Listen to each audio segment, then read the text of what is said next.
श्रोता प्रेमियों, मैं राम सागर शास्त्री आप लोगों के समक्ष एक प्रसंग रखने जा रहा हूं। भक्त चंद्रहास। देखिए, आप लोगों ने एक दोहा सुना होगा कि जाको राखे साइया मार सके ना कोई, बाल न बांका कर सके सही जग बैरी होए।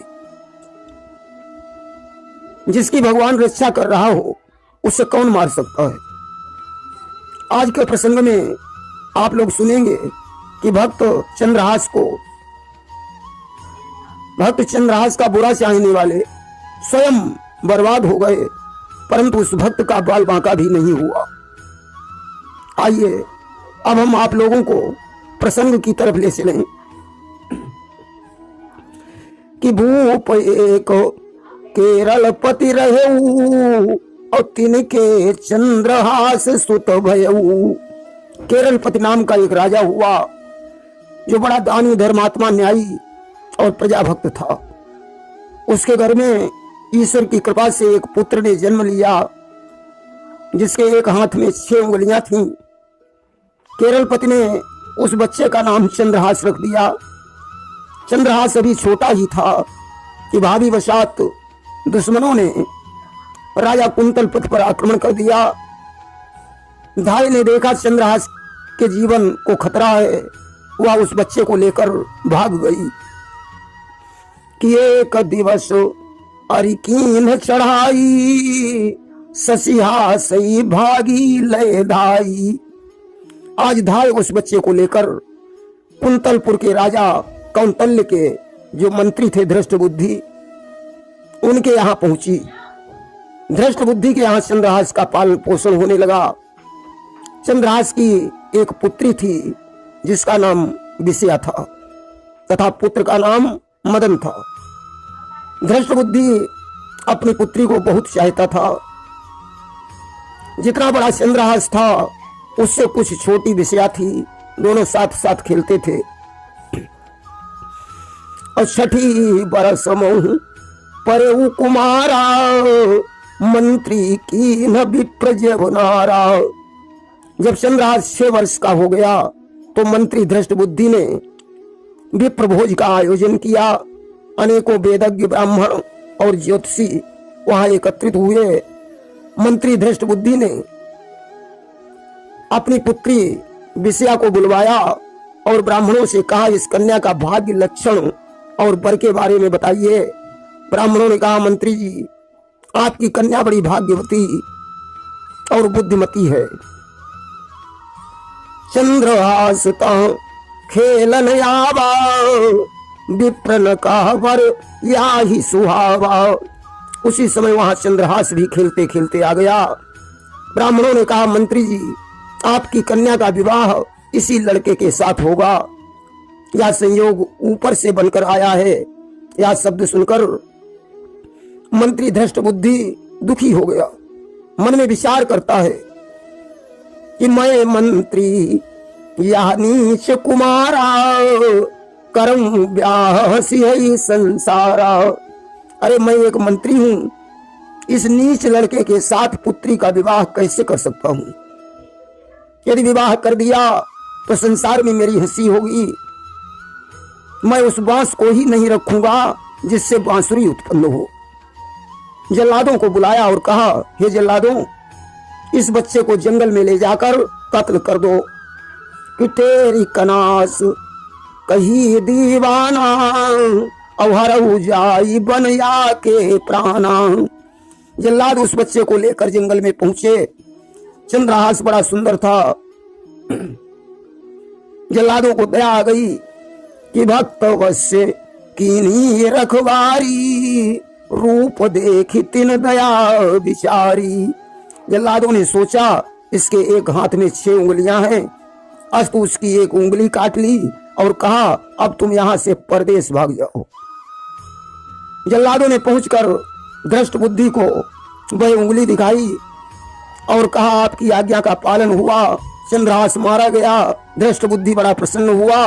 और इधर सज्जनों, चंद्रहास एक जंगल में दुखी घूम रहा था। भगवान की ऐसी कृपा हुई कि राजा कुलिंदपति शिकार खेलने के लिए उसी जंगल में पहुंच गए। रोने की आवाज सुनकर कुलिंदपति वहां पहुंचे। उन्होंने चंद्रहास को देखा कि देखी दशा कुलिंदपति लीन हो गोद उठाई, पूछ द्रगन से नीर को लीना अश्व चढ़ाई। राजा ने उस बच्चे को गोद में उठा लिया, आंसू पोंछे और घोड़े पर बैठाकर अपने घर ले आया। कुलिंदपति ने चंद्रहास को पढ़ाया लिखाया, इसके बाद उसका राज तिलक कर दिया। चंद्रहास युवराज बन गए। युवराज बनने की खुशी में कुलिंदपति ने अपने दूतों के द्वारा राजा कुंतलपति के लिए चौथ भेजी। मंत्री धृष्टबुद्धि ने दूतों से प्रश्न किया कि धृष्टबुद्धि पूछन लगा, नृप कुलिंद का हाल, कौन खुशी भई भूप घर, भेजा जो धनमाल। आज राजा कुलिंदपति के यहाँ कौन सी खुशी हुई जो ये धनमाल यहाँ भेजा है। दूत ने कहा, मंत्री जी, कुलिंद ने चंद्रहास का आज राज तिलक किया है, उसकी खुशी में ये चौथ भेजी है। कि समाचार शशिहास का सुनत भयो संदेह, सुधि आई दुज बचन की, बिसरा चौथ स्नेह। मंत्री धृष्टबुद्धि ने जो ही ये सुना कि चंद्रहास युवराज बन गया है, मालूम पड़ता है जल्लादों ने उसका वध नहीं किया था। अब यदि चंद्रहास जीवित रहेगा तो उसका विवाह मेरी कन्या से अवश्य हो जाएगा। संसार में मेरी नाक कट जाएगी, मुझे उसकी मृत्यु का कोई उपाय अवश्य सोचना पड़ेगा। आज उसने राजा कुंतलपति से कहा, महाराज, कुलिंदपति का पुत्र चंद्रहास है जो आज युवराज बन चुका है। मैं उसे देखने के लिए जा रहा हूं, शायद मेरी पुत्री विषया के योग्य वर हो। कुंतलपति ने कहा, ठीक है, चले जाओ। दरबार से छुट्टी लेकर मंत्री धृष्टबुद्धि अपने घर में पहुंचा और उसने अपने पुत्र मदन से कहा, बेटा, मैं तुम्हारी बहन विषया के लिए वर की तलाश में कुलिंदपति के यहाँ जा रहा हूं, तुम दरबार में चले जाना। मदन ने कहा, ठीक है पिताजी, आप जाइए। धृष्टबुद्धि कुलिंद के घर पहुंचा। चंद्रहास ने बड़ा स्वागत सत्कार किया। धृष्टबुद्धि चंद्रहास से पूछने लगा, युवराज, मैंने सुना है आप बड़े राम भक्त हैं, मुझे ये बताने की कृपा करें कि आप राम भक्त कैसे बन गए। चंद्रहास ने कहा, पूर्व जन्म की पुण्य से मैं राम भक्त बन गया हूं।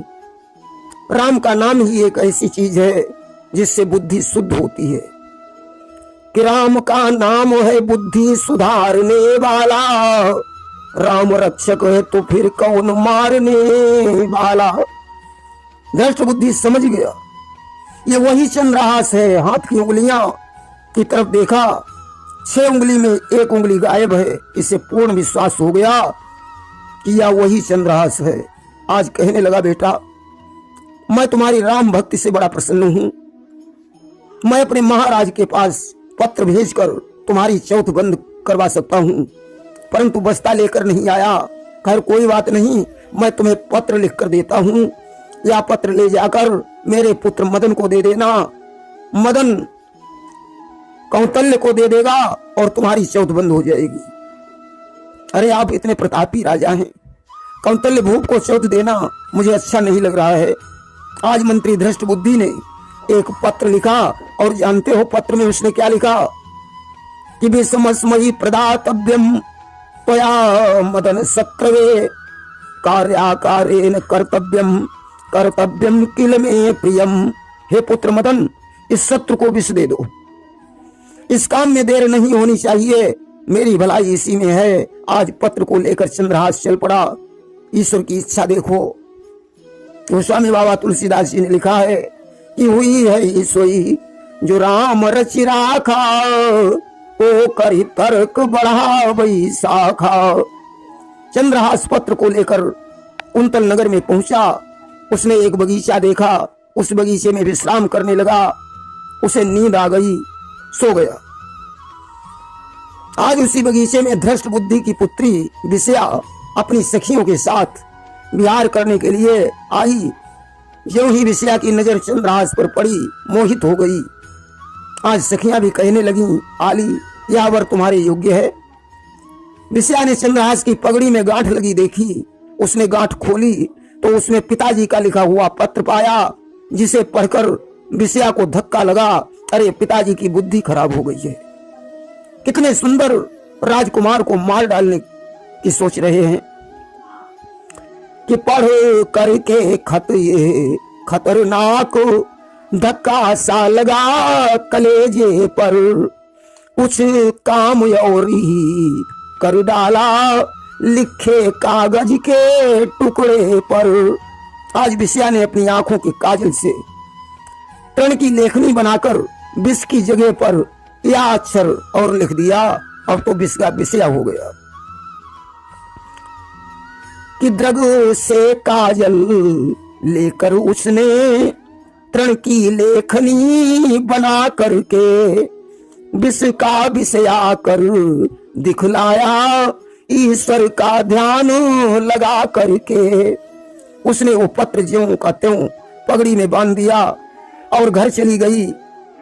सोच रही है अब तो हमारा काम निश्चय ही बन जाएगा। मेरा भाई इस पत्र को पढ़ेगा और तुरंत ही इसके साथ विवाह कर देगा। कि खत बांध दिया फिर पगड़ी में, मन मुदित चल पड़ी निज घर को, हो जाए कृपा विधाता की, मैं पाऊं शीघ्र इसी बर को। विषया उधर घर पहुंच गई। इधर चंद्रहास जगा। उसने घोड़े पर सवार होकर मदन के पास कूच कर दिया। कि विषया पहुंची भवन को, जगा इधर ससियास, घोड़े पर सवार हो चला मदन के पास।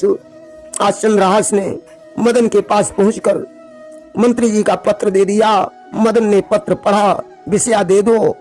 तुरंत ही उसने विषया को दुल्हन की तरह सजाया और चंद्रहास को दूल्हा बना दिया।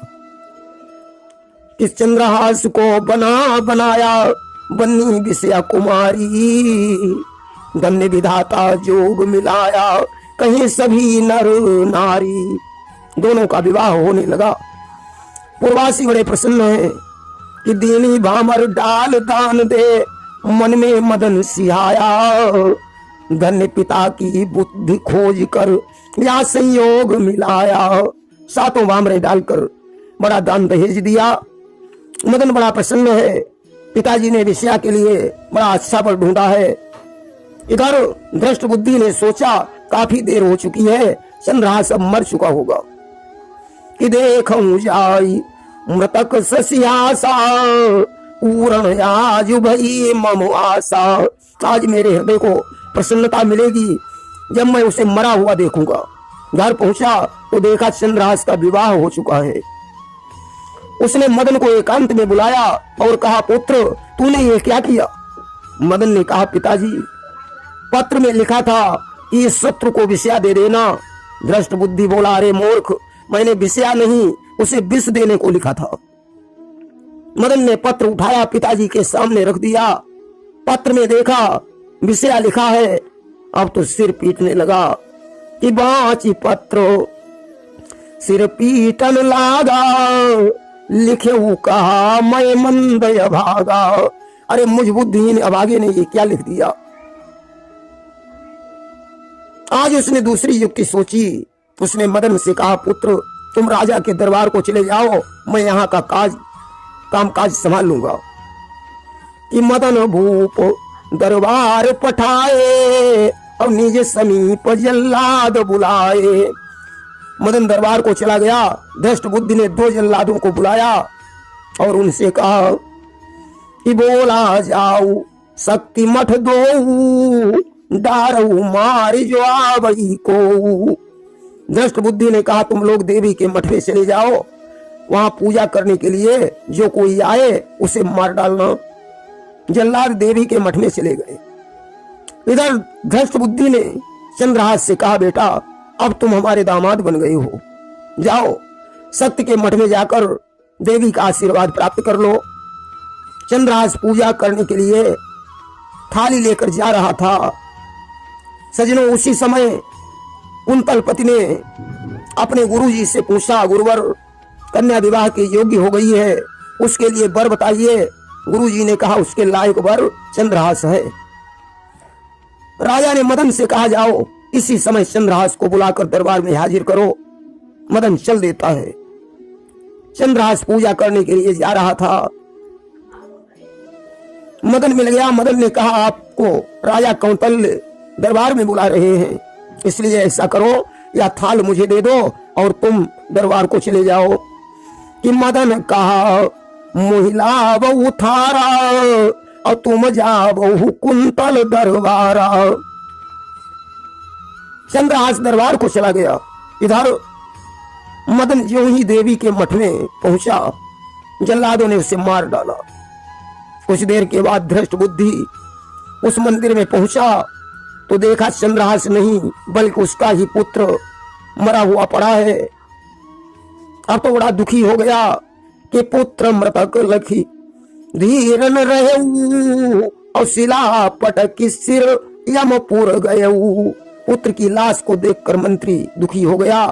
उसने एक शिला उठाई, अपनी खोपड़ी पर पटक दी। मंत्री की भी मृत्यु हो गई।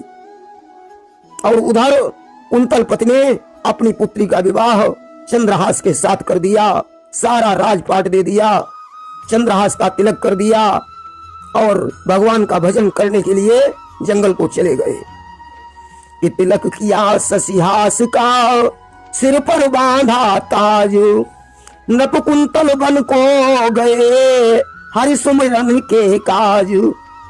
इसके बाद चंद्रहास पूजा करने के लिए शक्ति के मठ में पहुंचा तो क्या देखा कि मठ को निहारा जाए, रक्त का पनारा बहे, मनन और मंत्री मठ माही मरे डारे।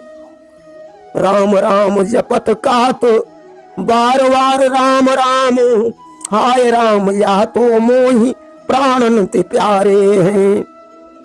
मठ में रक्त का पनारा बह रहा है। मदन और धृष्ट बुद्धि मंत्री मरे हुए पड़े हैं। चंद्रहास सोच रहा है हे भगवान, न जाने इन्हें किसने मार डाला है। भले ही मेरे प्राण चले जाते परंतु मेरे संबंधी जीवित हो जाते। उस समय मठ से आवाज आने लगी कि राम कृपा मठ मा भई बानी, चंद्रहास मत करहु गलानी। शत्रु तुम्हार दो हम मारे, और जीवित हुई कहे तुम्हारे। ये चंद्रहास, मैंने ही तुम्हारे शत्रुओं का संहार किया है। अगर तुम चाहते हो तो मैं इन्हें जीवित कर सकता हूँ, कर सकती हूँ। आज सज्जनों, चंद्रहास के कहने पर मदन और मंत्री दोनों जीवित हो गए। मंत्री जी ने चंद्रहास से अपनी गलती की क्षमा मांगी। चंद्रहास ने सभी राजाओं को राम भक्ति में लगाया कि राम ही सुमिरियो गाइए, राम ही संतत सुनियो, राम गुण ग्राम ही। राम की भक्ति का चारों तरफ चंद्रहास ने प्रचार किया। बोलिए वृंदावन बिहारी लाल की जय।